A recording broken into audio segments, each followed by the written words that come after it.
Bueno, buenas tardes, gracias a todos por venir. Bueno, hoy es la cuarta clase que estamos dando acá en cuanto a COVID. Más que una clase, es un conjunto de información que hemos reunido con el comité como para transmitirlo y para que manejemos más o menos la misma información toda la clínica. Así que vamos a tratar de ir viendo la presentación como nosotros los vimos, el nombre del virus, que es este que vemos, que es el SARS-CoV-2, que es el nombre, y el nombre de la enfermedad es de COVID-19. Esto se estaba sabiendo que tiene una incubación de 2 a 14 días,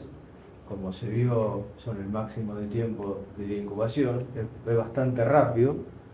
y tiene un efecto bastante prolongado. Y en cuanto a la transmisibilidad, se sabe que esto es a través de las secreciones de flujo, pero que como es un virus que tiene una capacidad en cuanto a que es más bien pesado, la posibilidad de viaje en el aire, como lo sabemos, es de unos 1,5 2 metros, por eso la distancia social. Pero es una transmisión que es de tipo respiratoria por este motivo y también de contacto, porque al depositarse sobre algunas superficies tiene una vida media que puede variar, depende de la temperatura, humedad y el medio en donde caiga, y es por eso que si nosotros con las manos contactamos, podemos llegar a infectarnos si tocamos la boca, la nariz o los ojos, que son los lugares donde están los receptores de ECA2, que son los que van a iniciar el proceso de infección. Esta es la visión del SARS-CoV-2 en una imagen 3D, la fotografía electrónica, y acá se observa bien por qué el nombre, por esta corona que tiene, y estos son los lugares en donde esta espiga, que es la espiga S, el receptor S, que es donde va a penetrar a nivel de los receptores de ECA, que son los iniciadores de la enfermedad. La contagiosicidad es bastante importante, tiene un ROC de 1.3, en algunos puntos se ha visto que es hasta 1.2 o más, y o sea que cada vez que una persona tiene contacto con 3 puede llegar a tener este tipo de contagiosidad, por eso es una curva de tipo geométrica la que puede dar este tipo de casos. Acá nosotros podemos ver, una diapositiva que no tiene una gran definición, pero esto sería cómo puede ingresar, el esquema del SARS, cómo puede ingresar el sistema inmune. Nosotros sabemos que a nivel de la mucosa, del epitelio ciliado, ser estratificado con células caliciformes, que es lo que reviste toda la mucosa respiratoria, es ahí en donde las células caliciformes se presentan los receptores de ECA2. Esos receptores de ECA2 son los que van a iniciar a través de la espiga, como vamos a ver en esta próxima diapositiva, cómo está conformado este virus para poder entender un poco cómo penetra nosotros en el organismo. Nosotros podemos ver que acá existe una proteína S, que es la espiga que utiliza para poder llegar a colonizar a la célula del epitelio respiratorio, una proteína E, que sería la que ayuda a que la envoltura y se haga la envoltura y el ensamblaje del virus luego que ingresa al organismo, una proteína N, que es la encargada de la gran simuladura a través de una enzima que es la TMPRS2, que es la que se encarga de poder simular qué parte de ese genoma de ARN entra en el ARN de la célula humana y la engaña, por así decirlo, y comienza a reproducir pensando que es parte de la célula propia del organismo, y así se va multiplicando, gracias a esta proteína N y la M vuelven a ensamblar y a realizar una nueva envoltura del virus. Por lo tanto, nosotros tenemos que pensar que esta ECA, que es el receptor que es principal en cuanto al ingreso de este virus, nosotros lo tenemos en varios epitelios. Todo el epitelio respiratorio, o sea, desde a nivel de la nariz, de la boca y de todo el tracto respiratorio, y también se encuentran receptores ECA a nivel de la conjuntiva, por eso también puede el virus infectar por la conjuntiva, y también se encuentra a nivel intestinal. Por lo tanto, todas estas enzimas ECA, que es la enzima convertidora de angiotensina 2, es la que va a iniciar y va a darle la posibilidad a través de esta espiga S al virus de poder penetrar en el organismo. El cuadro clínico es ya bastante conocido, en cuanto dijimos que en cuanto a esa fiebre, tos y dificultad respiratoria. Esto sería esa tríada más importante que se tiene como para poder pensar en esto, ¿no? Y cuál es por eso que según dónde va a ingresar o la carga viral que tenga donde ingrese en el organismo, nosotros vamos a tener que el cuadro puede ser más leve, menos leve o más grave y llegar a estados críticos. La mayoría de los casos, el 89% son leves, con fiebre, odinofagia y una congestión nasal. O sea que acá se da un poco la secuencia de 80% de casos leves, 15% de casos graves y solamente 5% de cuadros críticos. Lo que pasa es que depende del grupo etario en que vamos a ver, es donde va a producir mayor daño el paciente. Y acá son los que ponemos como casos posibles. Casos posibles porque se han visto que en Wuhan había un 36% de pacientes que podían ingresar con cuadros solamente de tipo neurológico. O sea que esos tipos neurológicos podían ser un cuadro de mareo, un cuadro de alteración a nivel de la conciencia, o accidentes cerebrovasculares, los 8%, cuadros de ataxia o epilepsia o neuralgia o epilepsia o cuadros de convulsivo. Esto se puede llegar a confundir sobre todo en los pacientes mayores de 65 años que pueden llegar a tener algún deterioro a nivel cognitivo, porque como nosotros bien sabemos, el paciente anciano ante un proceso infeccioso no siempre hace fiebre, o muchas veces hace una fiebre que es muy leve y las mayores alteraciones son de tipo cognitivas, o sea que el paciente deja de comer, tiene negativo para tomar líquido, se comienza a excitar o está más dormido, que son signos que muchas veces al geriatra le dan alguna chance de decir, bueno, este paciente puede ser que esté produciendo algún proceso infeccioso, urinario, respiratorio y no tenga fiebre. En estos casos son donde tenemos que estar muy alerta, sobre todo en los geriátricos, es un nicho importante de infección por COVID, en donde tenemos que estar muy atentos a que el paciente esté, ojo, que puede llegar a ser un paciente que potencialmente puede llegar a ser un COVID. Y observe que cuando un paciente de esa edad puede tener mareos frecuentemente, cuadros de conciencia, por lo que estamos diciendo, por la leve deshidratación o cuadros cerebrovasculares. ¿Y esto por qué? Porque acuérdense que a nivel del bulbo olfatorio, que es la parte más expuesta del sistema nervioso, a través de la cripta aparecen los primeros filamentos que se observan para poder tener el olfato. Ahí se encuentran receptores ECA2, que son los iniciadores, como dijimos antes, para poder llegar a producir la enfermedad. Por lo tanto, es por ahí donde puede penetrar el virus, y si la carga viral es muy importante, es donde se pueden llegar a producir estos cuadros importantes de tipo neurológico, que en un principio el paciente da alteración de la conciencia. Y se han descrito hasta casos de encefalitis y cuadros de isquemia o con isquemia, con necrótica, con hemorragia subsiguiente y cuadros de accidente cerebrovascular. ¿Qué otros cuadros posibles? El que habíamos visto también de tipo cardiológico o de tipo oftalmológico. El cardiológico fue más ampliamente difundido porque se vio que los receptores ECA, que son específicamente los que más se maneja a nivel cardiológico, la enzima convertidora de tipo 2, es la que puede producir o fallo cardíaco o daño a nivel de la musculatura, miocardiopatías o cuadros también de arritmias. Por lo tanto hay que estar atento ante este tipo de escenario. El oftalmológico, se vieron 534 pacientes confirmados en Wuhan que se detectaron que un 29% había ojo por seco, otros tenían visión borrosa o sensación de cuerpo extraño o congestión conjuntival. O sea, el famoso episodio que se contaba, que era el tema de la inyección conjuntival. El otorrinolaringológico es un punto importante. Tan importante es porque lo que vimos recién, el ingreso del organismo es a nivel de la vía respiratoria. Y lo que estamos diciendo que el bulbo respiratorio es uno de los principales que tiene ahí de receptores ECA que son capaces de producir la infección. Y eso alteran al bulbo respiratorio, por eso tanto es el síntoma que se está tratando de poder tener en cuenta, que es la pérdida de olfato y por supuesto consecuentemente la pérdida del gusto. Y es por eso, porque se ataca a nivel de esos receptores de la parte del bulbo olfatorio el que produce esa hiposmia o anosmia y una hipogeusia o una digeusia directamente.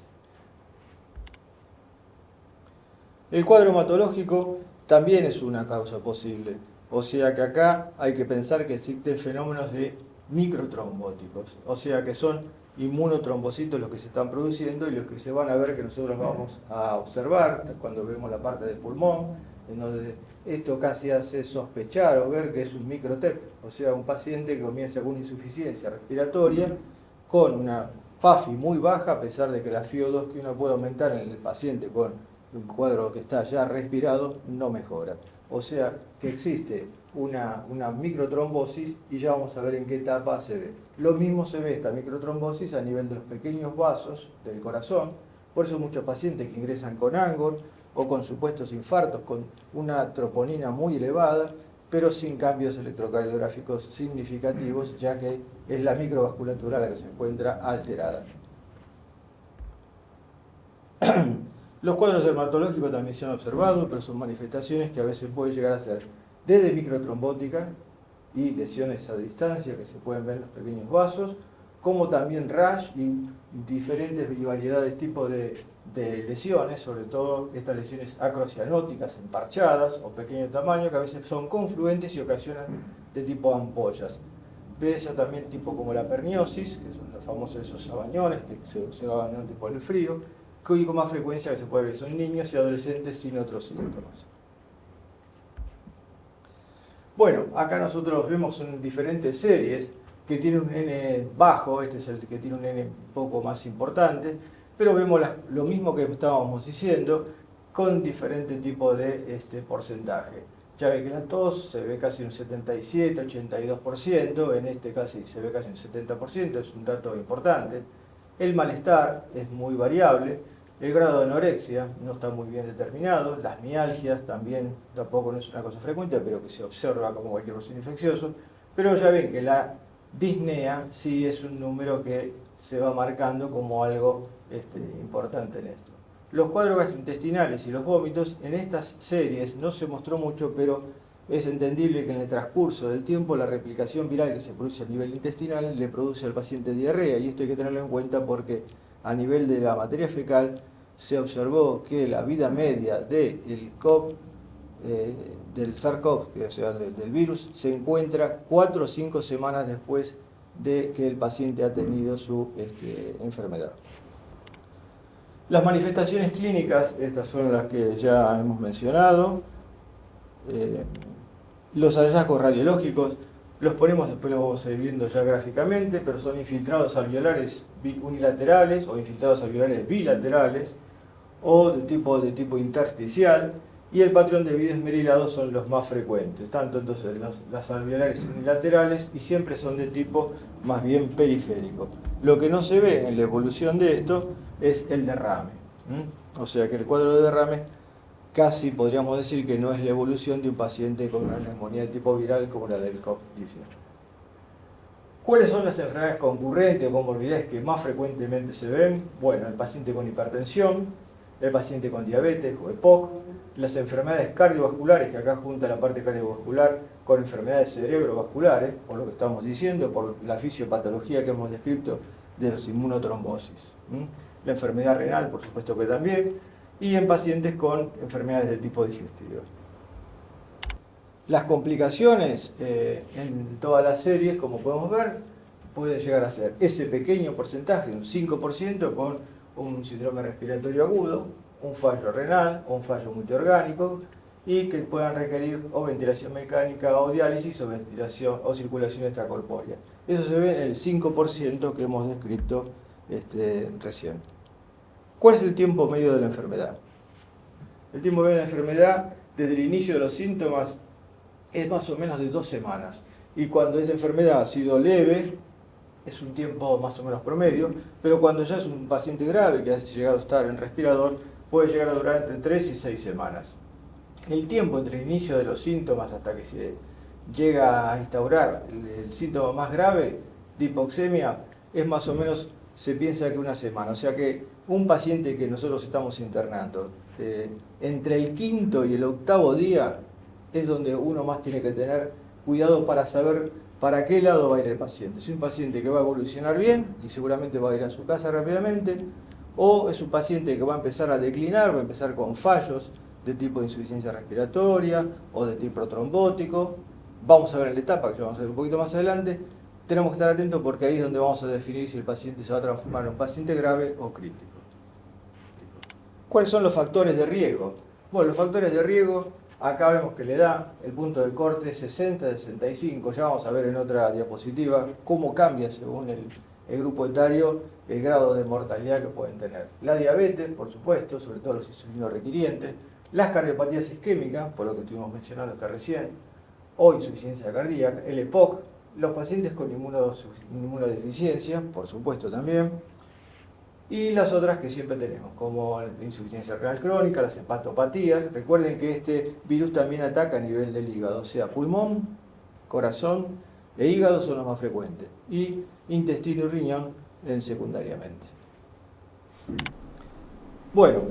acá como estábamos diciendo, acá podemos ver cómo, viendo la edad, los casos y la mortalidad que pueden tener, cómo depende del grupo etario y las décadas, cómo van aumentando. Ustedes ven que hasta más o menos los 30 años la mortalidad es muy baja, hasta casi los 50 años bastante baja, pero luego de los 50 años cómo comienza a duplicarse. Ya ven que entre 50 y 59 años la mortalidad es de 1.3%, entre 60 y 69 de 3.6%, y entre 70 y 79 ya es un 8%, y más de 80 es un 15% casi. O sea que ahí muestra claramente cómo este virus ataca con mayor intensidad a los ancianos, ya sea por su cuadro de inmunosenescencia o por su cuadro de vulnerabilidad que tienen estos pacientes. Es por eso que cuando uno hace una evaluación inicial del paciente que tiene fiebre y tos, tiene que ver los antecedentes de tipo epidemiológico, ¿sí?, que trae el paciente, si un paciente viene de un geriátrico, si viene de un centro de rehabilitación o está internado en su casa con cuidadores, porque ellos son los que también, esas enfermeras que van y vienen de una internación domiciliaria y van y vienen de centros hospitalarios, o que también están cuidando a pacientes en el centro geriátrico, que es donde vemos los grandes nichos de procesos de COVID que estamos viendo. Por lo tanto, una vez que vemos el antecedente epidemiológico, ¿cuáles son los factores de riesgo? O sea, que es un paciente mayor de 60 años, y si encima del factor epidemiológico o factores de riesgo, la internación, aislamiento, tenemos que tener todos estos datos para poder ver cuál es el hemograma, un coagulograma, un dímero D, que es un factor importante como un reactante,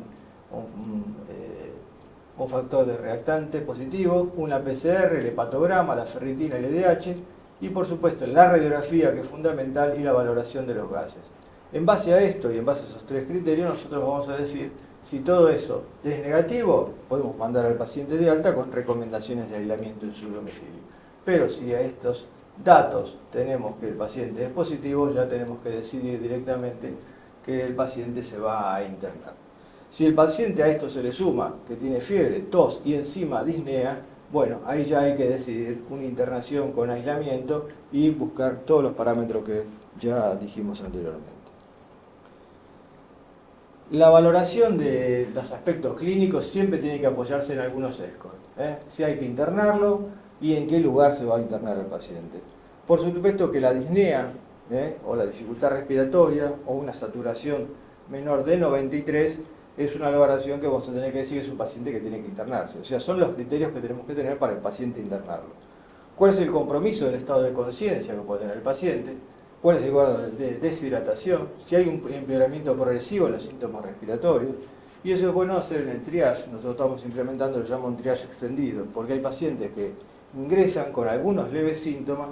y no queremos evitar de que ese paciente pase a la sala general, o tenemos que definir si ese paciente va a pasar a una sala de COVID. Para eso hacemos un triage extendido de por lo menos 8 horas, en donde le vamos tomando la temperatura, la saturación, frecuencia cardíaca, frecuencia respiratoria, la tensión arterial, le hacemos una radiografía, le hacemos los primeros análisis.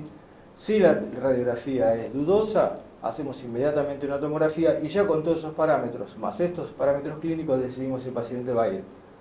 al piso o a la terapia intensiva, o si se llega a descartar que es alguna otra cosa, el paciente puede llegar a pasar a la sala general. Pero ya es un paciente que si ya tiene disnea con una saturación disminuida, un estado de conciencia, más deshidratación, consideramos que es un paciente posible de COVID y va a ir a parar a la sala de COVID. Bueno, acá lo que tenemos que usar es un paciente, si ya viene directamente con neumonía, es sospechoso de COVID. O sea que no tenemos ya ninguna duda de ponerlo ahí hasta hacerle un hisopado con PCR y poder definir si es un paciente que tiene una neumonía bacteriana o tiene un paciente con COVID. Para eso tenemos que utilizar los scores que utilizamos siempre. Nosotros nos manejamos con el CUR 65 más la saturación de oxígeno, y en base a eso nosotros decidimos si el paciente va a ir al piso o a la terapia intensiva. Este es el manejo habitual que hacemos. La única diferencia es que implementamos como criterio de inclusión en áreas más críticas y menos críticas este tipo de escala. Bueno, en el manejo de los adultos tenemos que tener, como dijimos, una valoración inicial y las consideraciones de ingreso a nivel hospitalario. O sea, que tenemos que incluir si son pacientes que tienen cuadros leves, cuadros moderados o graves, o incluyendo pacientes que vienen con cuadros de neumonía, distrés respiratorio, sepsis o shock séptico. Estos son estos pacientes que tenemos que ver en una etapa temprana cuál es el lugar donde va a ir y tratar de optimizar todo el tema para poder tener un rápido diagnóstico de este paciente. ¿Cuáles son las formas posibles que podemos encontrar? Puede ser fiebre con o sin síntomas respiratorios y sin hipoxemia, con radiografía de tórax normal, que sería el caso más leve. Fiebre e hipoxemia o condensaciones radiográficas, que sería un caso ya típico, es una sospecha de COVID, hay que ingresarlo y hacerle el hisopado. Una hipoxemia franca con fiebre o febrícula y consolidaciones múltiples que responde al oxígeno alto flujo, o sea que tiene una saturación de oxígeno mayor de 90% con un oxígeno de 10 a 15 litros por minuto. Ese ya es un paciente grave. Y la necesidad creciente de FiO2 que lleva al paciente que ya es un paciente con insuficiencia respiratoria y que debe iniciar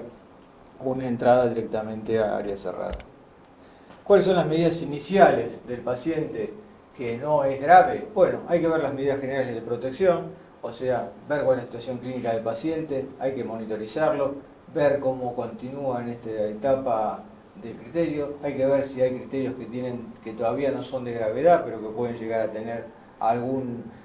inicio, como por ejemplo ver que la saturación empezó con una saturación de 97, 98 y vienen descendiendo hasta llegar a una versión de menos de 93, ya es un paciente con una saturación menor de 93, se empieza a taquicardizar, comienza con una frecuencia respiratoria más elevada. Esos son pacientes que podemos ver que quizás progresivamente llegan a una insuficiencia respiratoria y entonces habrá que iniciar oxigenoterapia con una bolsa con reservorio, nunca hacer ni por supuesto ni nebulización ni otra cosa, sino que ver si con ese solo acción que uno toma puede mejorar la capacidad de saturación del paciente. Si esto no es así, por supuesto que tendrá que pasar a un área de cuidados importantes. Bueno, este sería un esquema, más o menos como para ver si es un paciente con COVID mayor de 60 años, ver si tiene algún grado de fragilidad con una evaluación mínima de un mini-mental test, ver qué comorbilidades tiene, la que ya dijimos, EPOC, diabetes, hipertensión, una cardiopatía isquémica o un fallo renal, y entonces vemos si es un paciente frágil o es un paciente robusto. Si es un paciente frágil, ver las comorbilidades, si tiene comorbilidades, ver la expectativa de vida. Si la expectativa de vida es mayor de 5 años, hay que hacer una observación estrecha. Si es de 2 a 5 años, la conducta está individualizada según el caso. Y si es menor de 2 años, se observará a ver si el paciente requerirá o no entrar al respirador. ¿Cuáles son los exámenes complementarios que tenemos que iniciar? Bueno, la PCR por supuesto que es de rutina para poder hacer, y vemos que en la PCR el Ministerio pide que por favor primero se haga para influenza A y B y también luego para los demás virus y después sí para el COVID. O sea, porque puede existir algún grado de coinfección que por ahora no hemos visto en una frecuencia bastante importante. Y por supuesto, esto es lo que nosotros tenemos que hacer, y la PCR hay que hacer la conciencia debido a que después podemos tener inconveniente con que tenga una PCR negativa y no lo sea porque la muestra no sea lo suficientemente bien tomada o que tenga alguna de las formas que ahora ya lo hemos hablado en otras charlas y no lo vamos a volver a repetir, pero es importante que la toma de muestra se lleve con todo el rigor necesario de la técnica.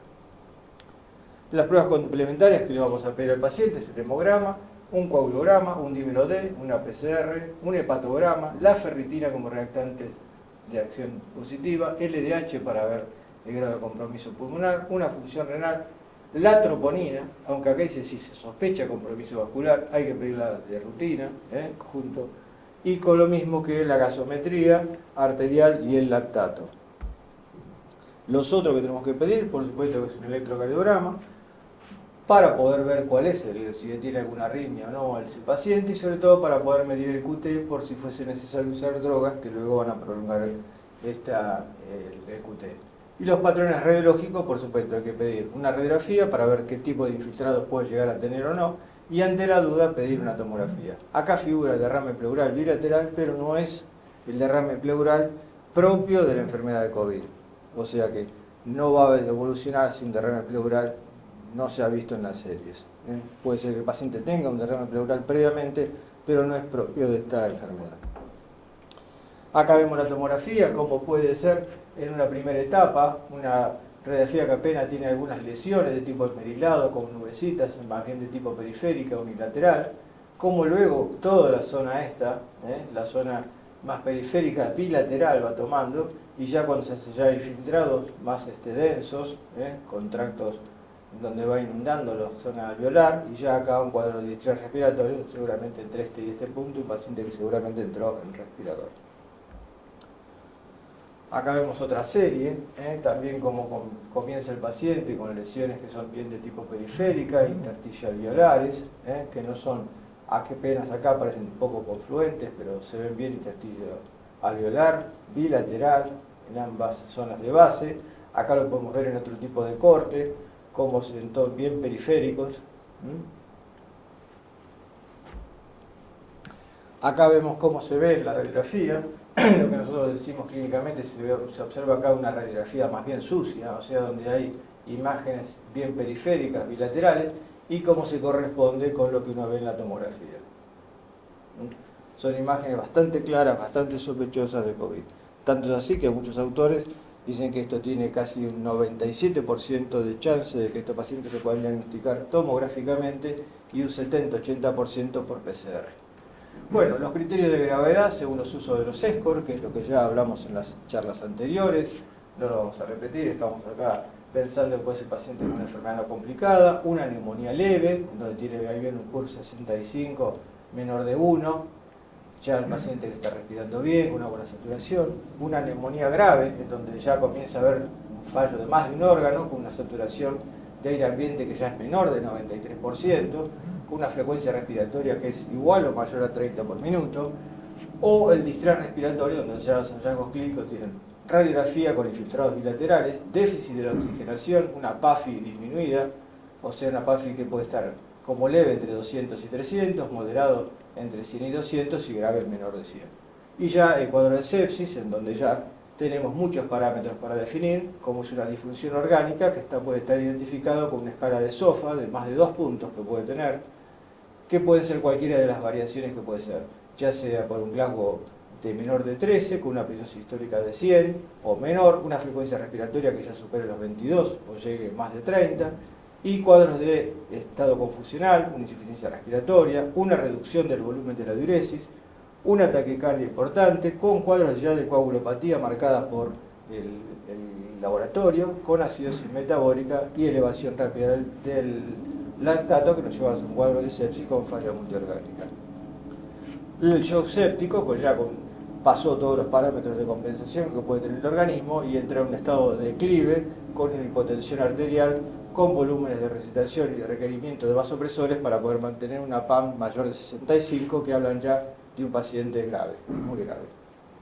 La valoración de la gravedad. Bueno, la valoración de la gravedad, por supuesto que son todos parámetros que vimos nosotros recién, pero nunca puede sustituir al juicio clínico. O sea, siempre tenemos que pensar que muchas veces tenemos un paciente, como estamos teniendo ahora un paciente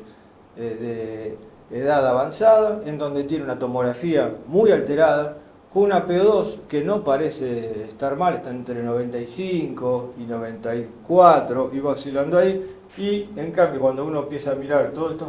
parámetros, piensa que es un paciente grave, pero cuando uno lo ve con su juicio clínico, lo puede llegar a esperar para no llevarlo a un paciente de mayor agresión y ponerlo en un respirador. O sea que siempre el juicio clínico es muy importante, más allá de todas las escalas que tengamos. Bueno, lo mismo estamos hablando, que hay que ver cuáles son los signos vitales de este paciente, si comienza a poner hipotenso, si la frecuencia respiratoria se va a elevar, cómo va empeorando la radiografía o no, si hay descompensación de alguna comorbilidad, porque un paciente que es diabético comienza a hacer una descompensación diabética, un paciente que venía con cuadro de insuficiencia renal comienza a deteriorar su función, etc. Son todas etapas de vigilancia que uno tenemos que tener, y sobre todo entre los días 3 y 8 de la enfermedad. Bueno, ¿cómo es la infección por COVID-19? Puede ser un daño directo por los mediadores ECA2, llevando una mayor afinidad de estos receptores ECA, y la lesión miocárdica que está inducida por hipoxia, el daño miocárdico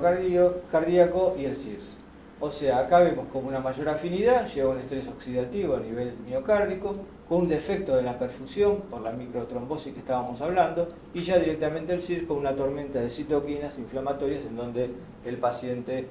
va a producir cualquiera de las miocardiopatías o isquémicas que se pueden dar. Con una expresión reducida de ECA, con una acidosis intracelular, una hiperpermeabilidad vascular y una alteración de la respuesta inmunitaria. O con alteración del sistema de renina-angiotensina, con daño miocondrial, con vasospasmo y con inflamación incontrolada. O sea, ¿cómo vemos nosotros que no solo va para un lado, sino que también podemos verlo de los dos lados? El daño directo, mayor afinidad, expresión reducida y alteración del sistema renina-angiotensina. A nivel miocárdico, cómo va el estrés oxidativo, la acidosis intracelular y el daño miocárdico. Y todo esto en conjunto, una lesión miocárdica aguda, o sea que el paciente produce una miocarditis isquémica que se puede ver a nivel del corazón. Y vemos que en los estudios un 7-17% de estos pacientes presentan como un cuadro de unidad coronaria intensiva y los pacientes murieron y era un COVID. El esquema de hipotensión con lesión cardíaca lo da por daño mediado por ECA, la lesión miocárdica inducida por hipoxia, daño de microvascularización cardíaca y un síndrome de respuesta inflamatoria sistémica que es el SIRS. Hasta poderlo llevar a lo que es el shock cardiogénico, en donde entre 68 muertes de una serie de 150 pacientes con COVID, el 7% se atribuyó a miocarditis, con cuadro de insuficiencia circulatoria, shock cardiogénico, y las muertes, en casos más graves, estuvieron relacionadas con una mayor carga viral, con hallazgo de infiltrados inflamatorios mononucleares a nivel del tejido miocárdico. Ya ven cómo a nivel del endotelio, con los receptores ECA2, gracias al proceso de inflamación hiperaguda que produce de los macrófagos, producen ese estado de inmunotrombosis y lesiones endoteliales severas. Lo mismo que la insuficiencia respiratoria, son pacientes con una alta hipoxemia, con probabilidad de presentar la injuria miocárdica aguda, el cual incluye un aumento de la troponina mayor de 99 percentilo en los límites superiores y cambios electrocardiográficos con anormalidades también del ecocardiograma que asocia enfermedad con severo y peor pronóstico para este tema. Por lo tanto, nosotros tenemos que decir que el SARS-CoV-2 conduce a complicaciones cardiovasculares exacerbadas con enfermedad cardiovascular preexistente, presencia de enfermedad cardiovascular previa implica mayor riesgo de mortalidad de estos pacientes, y los enfermos con COVID-19 y enfermedad cardiovascular tienen un 7% que sufren miocarditis, 22% de los pacientes críticos, y por lo tanto son pacientes que tienen un alto índice de sospecha de lesión miocárdica y tienen que estar correlacionados con la enfermedad subyacente que es el del COVID. Bueno, o sea que nosotros tenemos que ver que pacientes que vengan con cuadros de insuficiencia cardíaca aguda de nuevo y sospecha de miocarditis, hay que realizar, por supuesto, como todos, pero ya lo iniciamos desde el inicio, pedido de troponina, electrocardiograma y quizás un ecocardiograma. O sea, si hay lesión miocárdica o miocarditis, presentará dos patrones: la lesión con disfunción miocárdica aguda o la lesión miocárdica con exacerbación de la severidad de su patología previa.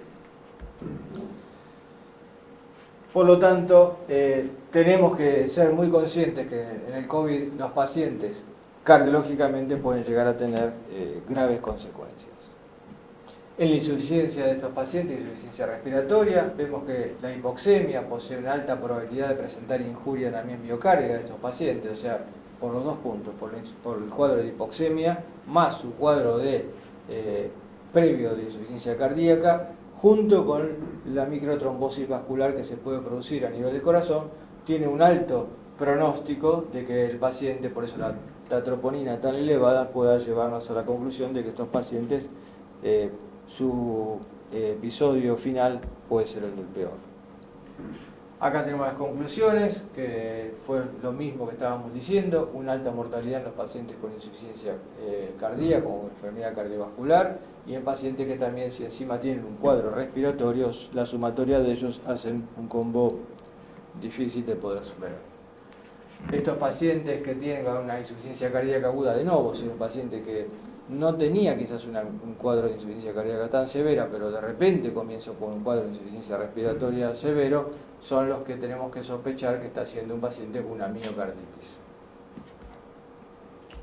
En cuanto al tratamiento, tenemos que pensar que ningún tratamiento es un tratamiento de indicación absoluta. Los trabajos son de tipo, la mayoría, observacionales, no se tienen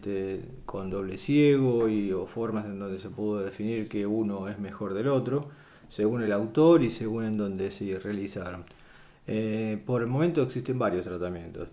Quizá tendremos que dividir primero según el cuadro clínico. Si es un cuadro clínico leve, el tratamiento solamente es de apoyo en cuanto a darle oxigenoterapia, la hidratación que corresponde al paciente, pero no hay una droga definida para este evento. Cuando el caso es moderado, ya cuando comienza a haber un episodio de hipoxemia, los valores humorales comienzan a aumentar, en donde, como hemos visto en un principio, el dímero D va en aumento, una interleuquina 6 también sube, con una linfopenia marcada y una ferritina también en aumento. Uno tendría que pensar que tendría que utilizar algunos fármacos, como es en este momento, que se puede usar dos tipos. Uno que es la hidroxicloroquina con acitromicina, teniendo el cuidado de ver cómo está el QT del paciente, porque produce una prolongación del QT y esto podría llevar a arritmias. Otro esquema es el de usar el ritonavir, lidoponavir más la hidroxicloroquina,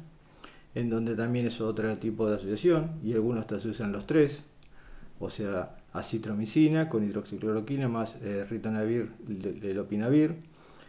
Y ya en los casos ya graves, en donde el paciente con infiltrado importante, con una acción en cuanto a hipotensión y cuadro severo, la acción de usar